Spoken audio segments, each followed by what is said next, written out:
కృష్ణా జిల్లా గన్నవరం నియోజకవర్గం Veeravalli police station పరిధి బాపులపాడు మండలం ఉమామహేశ్వరపురం వద్ద జాతీయ రహదారిపై రోడ్డు ప్రమాదం.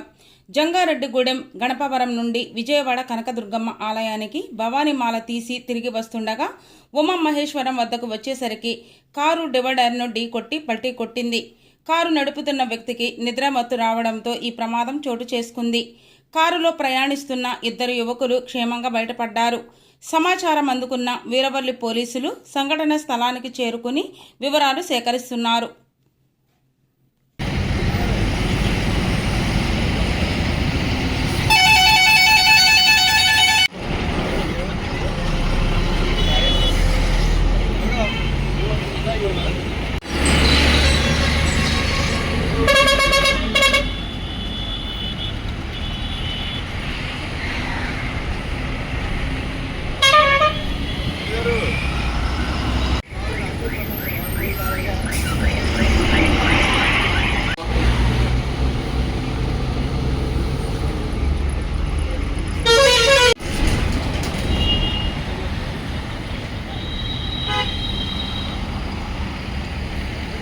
Gracias.